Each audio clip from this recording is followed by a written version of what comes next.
Olá a todos, bem-vindos ao meu canal. Vou então neste vídeo resolver aqui uma questão que podem encontrar esta mesma questão no teste intermédio de Físico-Química A do 11º ano do ano de 2014. Esta é exatamente a primeira questão desse teste intermédio, o grupo 1. Resolverei então neste vídeo a questão número 1 desse grupo e depois um pouco aqui abaixo resolverei igualmente a segunda questão desse mesmo grupo. Estas duas questões tocam então em matéria de física do 10º ano, nomeadamente o calor, o rendimento e a potência elétrica e também a entalpia neste caso, de vaporização. Vamos ver então o que é que temos à nossa frente. Temos aqui um texto que diz-nos o seguinte: a água é uma substância vital para qualquer organismo vivo, mas é também uma substância extraordinária, pois as propriedades que a caracterizam apresentam valores em geral muito diferente dos que seriam de esperar. Um pouco vago esta primeira introdução, mas pronto, tudo bem. Consideremos, por exemplo, o calor de vaporização da água. Eu, à medida que vou lendo o texto, eu gosto de ir sempre sublinhando. Falamos aqui no calor de vaporização, também designada de entalpia de vaporização. Já veremos a seguir o que é. Verifica-se que é relativamente elevado, o que é bom porque assim a água constitui um meio eficiente de arrefecimento do nosso corpo por evaporação enquanto transpiramos. Mas quão elevado é esse calor de vaporização da água? Se aquecermos uma determinada massa de água inicialmente a 0 graus, poderá demorar, por exemplo, 5 minutos a atingir o ponto de ebulição. São exatamente os 100 graus. Se continuarmos a fornecer energia à mesma taxa temporal, essa mesma massa de água demorará cerca de 20 minutos até que toda a água se vaporize. Isto significa que vaporizar uma determinada massa de água consome cerca de 4 vezes mais energia do que aquecer a mesma massa de água do zero até ao ponto de ebulição, ou seja, aos 100 graus, para o que apenas são necessários 420 kJ por quilograma de água. Ou seja, eu para aquecer aqui esta massa de água, penso eu, 1 kg, exato, para aquecer cada quilograma de massa de água dos 0 aos 100 graus, são então necessários 420 kJ.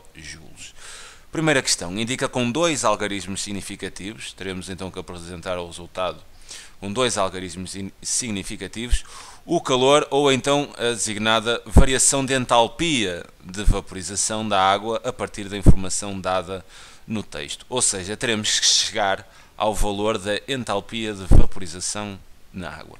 Para que se perceba um pouco esta ideia sobre o que é a entalpia, eu vou designar, ou melhor, vou desenhar assim aqui um gráfico.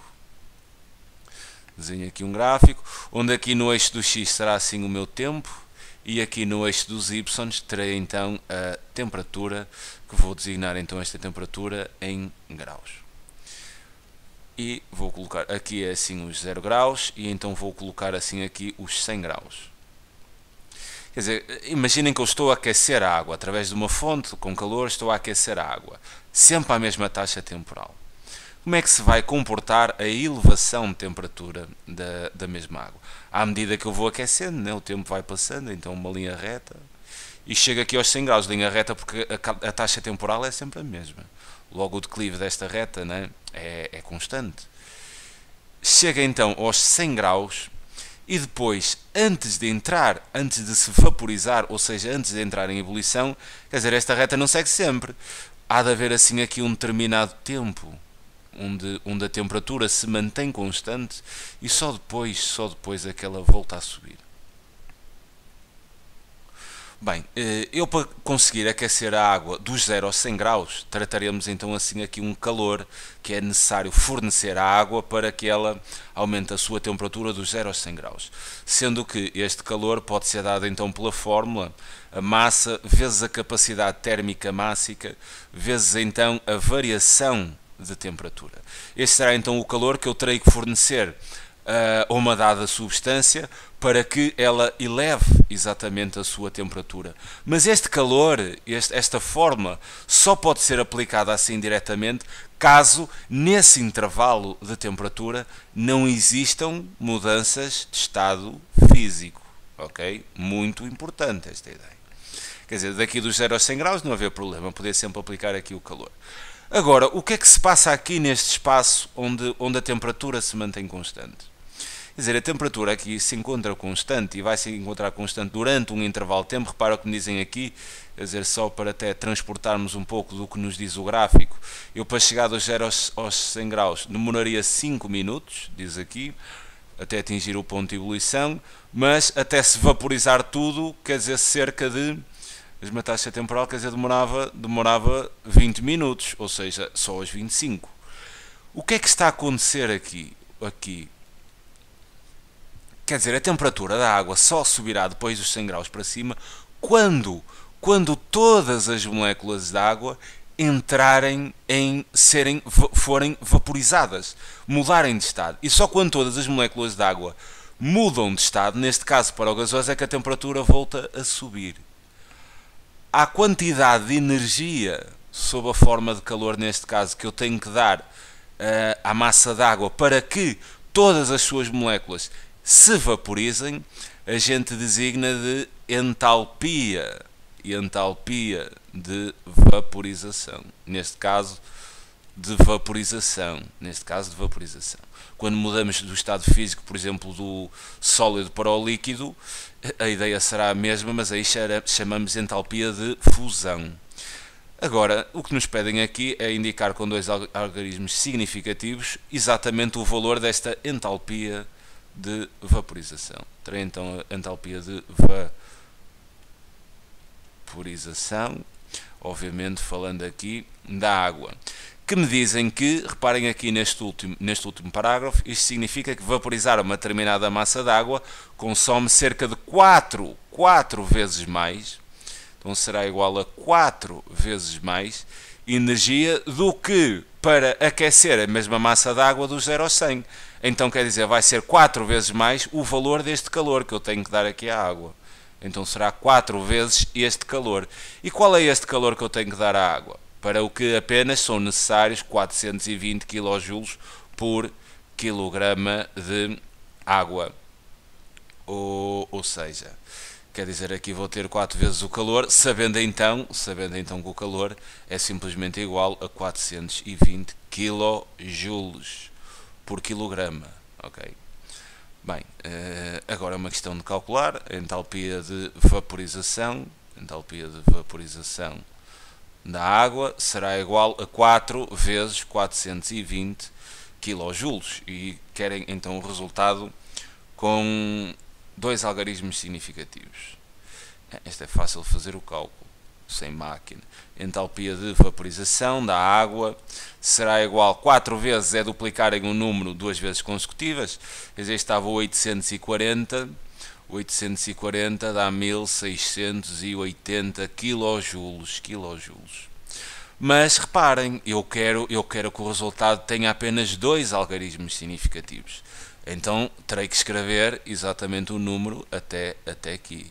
Mas como é que eu faço isso? Eu não posso dizer que isto é igual a 16 kJ, não é? Não faz sentido, 1600 e tal para 16, quer dizer, isto havia aqui um problema dos grandes. Como é que fazemos este caso? Vocês deverão saber que em notação científica as bases 10 não contam como algarismos significativos. Então tudo bem, quer dizer que a entalpia de vaporização, arredondam aqui à segunda casa, ao segundo algarismo, né? Fica 1,7 vezes 10 levantado ao, reparem aqui, a vírgula estava aqui, 1, 2, 3, vezes 10 ao cubo, quilojoules. E tem então a resposta, ou seja, o valor da vaporização, da entalpia de vaporização, com dois algarismos significativos. Tudo bem. Avancemos então para a segunda questão. O que é que temos aqui? Utilizou-se uma resistência. Desculpa, mas eu estou um pouco doente. Utilizou-se então uma resistência de aquecimento com uma potência exatamente de 250 watts para aquecer uma amostra de água de massa igual a 500 gramas. Então quer dizer que a massa, se são 500 gramas, normalmente devemos passar isto para quilos. É a mesma coisa que eu ter 0,500 kg. inicialmente a 20 graus, quer dizer, estão-me aqui a dar uma temperatura inicial, que são exatamente 20 graus, e verificou-se que ao fim de 5 minutos, estão-me a dar um tempo, que são então 5 minutos, acho que vocês deverão passar isto para segundos, 5 minutos são 5 vezes exatamente 60 segundos, o que, se não me falham aqui os cálculos, isto é igual exatamente a 300 segundos. Verificou-se que ao fim de 5 minutos de aquecimento a temperatura da amostra era 41 graus, ou seja, estão-me a dar também a temperatura final, que será então de 41 graus. E são os dados então que podem ser extraídos do enunciado. Determina o rendimento do processo de aquecimento da amostra de água. Utiliza o valor da capacidade térmica máxima da água, que pode ser determinado a partir da informação dada no texto, apresentando todas as etapas de resolução. Bem, o que é que eles querem? Eles querem que vocês calculem exatamente o rendimento. O rendimento. Então, tudo bem. Vou começar por aí, para ver aquilo que preciso.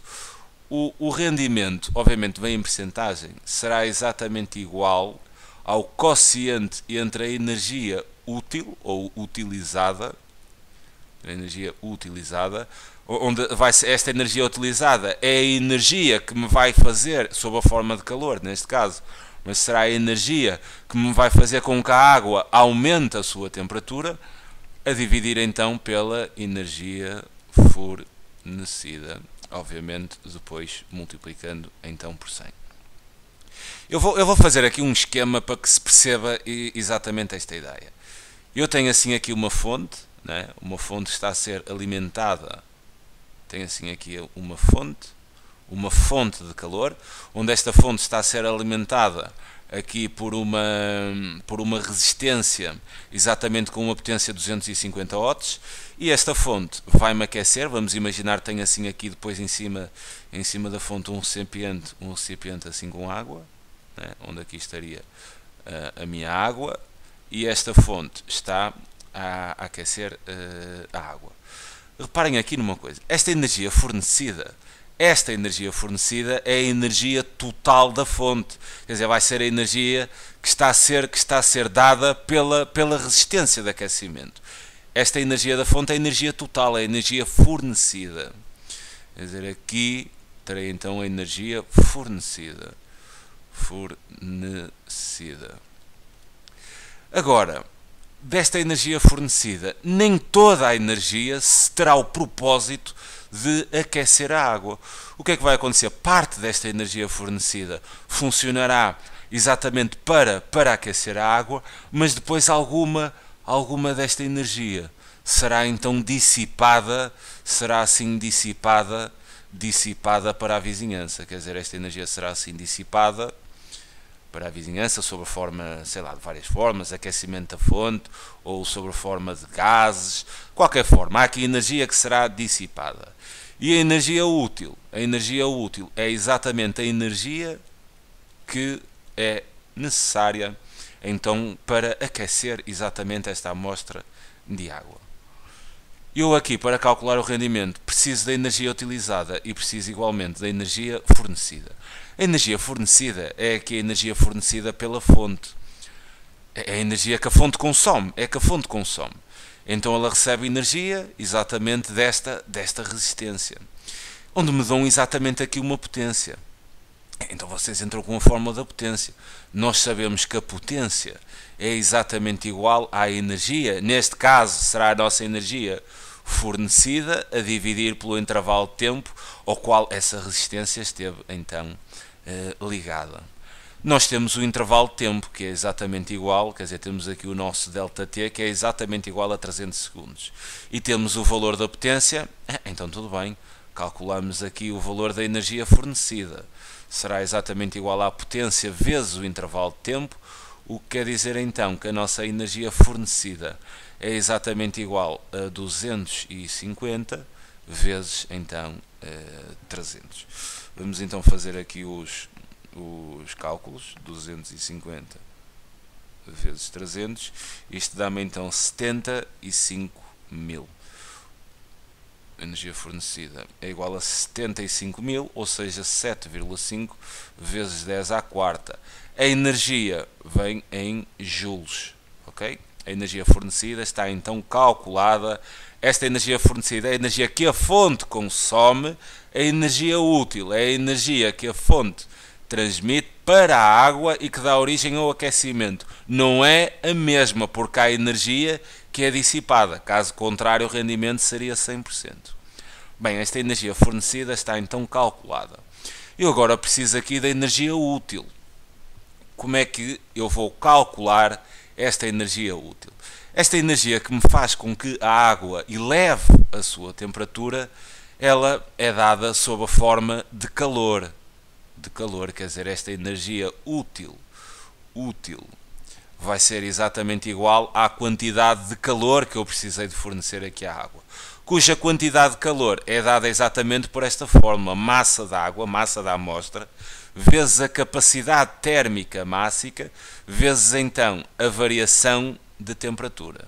Okay? Esta será então a fórmula do calor esse que me vai dar então a energia útil para eu poder calcular o meu rendimento.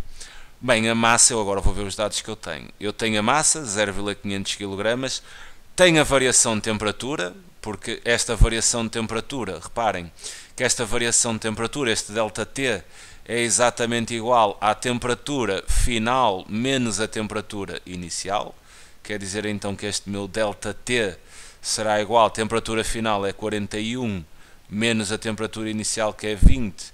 Isto me quer dizer então que esta variação de temperatura foi na ordem de 21 graus Celsius. Quer dizer, eu tenho a variação de temperatura, eu tenho a massa, que é meio quilo, falta determinar exatamente a capacidade térmica mássica. Aliás, eles aqui no exercício referem mesmo isso. Utilize o valor da capacidade térmica mássica da água, que pode ser determinado a partir da informação dada no texto. Então vamos então determinar esta capacidade térmica mássica através da informação que nos é dada aqui no texto. E como é que nós vamos determinar essa capacidade térmica mássica? Reparem o seguinte: a gente sabe que o calor é exatamente igual à massa vezes a capacidade térmica mássica vezes então a variação de temperatura. Se eu nesta equação do calor explicitar, ou seja, resolver a equação em ordem à capacidade térmica mássica, cuja capacidade térmica mássica é exatamente a quantidade de calor que eu tenho que fornecer a 1 kg de uma determinada substância para que essa substância eleve a sua temperatura exatamente 1 único grau. Então, quer dizer, eu aqui nesta fórmula, para calcular esta capacidade térmica mássica, resolvendo, eu posso então dizer que a capacidade térmica mássica, quer dizer, reparem que a massa está a multiplicar pela capacidade térmica, vai a dividir para o segundo membro, o mesmo há de acontecer à variação de temperatura, que está a multiplicar pela capacidade térmica, então vai a dividir. O que quer dizer que para eu calcular esta capacidade térmica, eu posso dizer que isto é exatamente igual ao calor a dividir pela massa vezes a variação de temperatura. Eu agora vou aqui à procura no texto de dados que me permitam fazer exatamente este cálculo. Eu vou só fechar aqui esta ideia. O que é que eu tenho aqui? Com elevado, reparem aqui, significa para vaporizar uma determinada massa de água, cerca de 4 vezes mais energia do que aquecer a mesma massa de água, dos 0 aos 100. Eu tenho aqui um dado de 420 kJ. Isto é exatamente o meu calor, o meu calor. Cuidado que eu devo passar isto para joules, eu terei que passar isto para joules, porque a minha energia depois vem em joules. Reparem que se me dizem que o calor é exatamente igual a 420 kJ, isto é a mesma coisa que ter 420 vezes 10 ao cubo, porque 1 kg é igual a 1000 joules. Tudo bem, então eu tenho este calor que é exatamente igual a 420 kJ por cada quilograma, Então também tem a massa, que vai ser 1 kg. A minha massa vai ser então 1 kg. E a variação de temperatura está aqui, foi exatamente igual a 100 graus, quer dizer que o meu ΔT foram 100 graus, porque a variação de temperatura é a final menos a inicial, se a final é 100 a inicial é 0, quer dizer 100 menos 0 dá 100. Então estou em condições de calcular a minha capacidade térmica mássica, que será exatamente igual à quantidade de calor, ou seja, 420 vezes 10 ao cubo, a dividir exatamente pela massa, que é 1 kg, porque esta quantidade de calor é por quilograma, então 1 kg, vezes a variação de temperatura, que é exatamente igual a 100. Isto é um cálculo fácil de o fazer. Reparem que então a capacidade térmica mássica é exatamente igual a, reparem, se eu dividir 420 por 100 dá-me 4,20 vezes 10 ao cubo, né? Tem então a capacidade térmica mássica. Unidades desta capacidade térmica. Reparem que eu dividi calor, onde esse calor, trabalhei com esse calor em joules. Depois dividi pela massa, então quilograma menos 1. E também dividi pela temperatura, então vezes aqui os graus Celsius, mas elevado então a menos 1. E tenho então aqui a capacidade térmica mássica da água, cuja capacidade precisarei então para resolver o exercício 2, ou seja, a capacidade térmica é 4,2 vezes 10 ao cubo. Tenho então aqui que a capacidade térmica da água, é exatamente igual a 4,20 vezes 10 ao cubo, joules por quilograma menos 1, grau menos 1. Ok? Bem, então tenho tudo para calcular aqui a energia útil. Vou então fazer esse cálculo. Esta minha energia útil, que é dada pela fórmula do calor, é igual à massa. A massa é 0,500 kg, ou seja, 0,500 vezes a capacidade térmica mássica, que é 4,20 vezes 10 ao cubo, vezes a variação de temperatura. Também está aqui calculada, que foram exatamente 21 graus, quer dizer, foram então 21 graus. O que quer dizer que esta quantidade de calor é só fazer aqui os cálculos. Então 0,500 vezes 4,20 vezes 10 ao cubo vezes 21. O que me dá exatamente igual a 44.100, ou seja, 44.100 joules. Certo. Bem, quantos algarismos significativos? Eu aqui tenho 3, aqui tenho 3, aqui tenho 2. Ok, então vou colocar isto com 2. Quantidade de calor fica igual a 4,4 vezes 10 levantado a 4. Reparem, a vírgula estava aqui, 1, 2, 3, 4. Ok, joules. E este é o meu calor, que é exatamente igual à minha energia útil. Então isto quer dizer que eu agora estou em condições finalmente de calcular o rendimento, que é aquilo que me foi pedido no enunciado. Quer dizer, este rendimento é exatamente igual à energia útil, que é aqui este calor que foi necessário fornecer à água, 4,4 vezes 10 à quarta, a dividir então pela energia fornecida, que foi aqui calculada através da potência elétrica, que é 7,5 vezes 10 à quarta. 7,5 vezes 10 à quarta vezes 100. Quer dizer, estes 10 à quarta podem se cancelar e fica então com 4,4 a dividir por 7,5 vezes 100, o que me dá então um rendimento de 58,7%.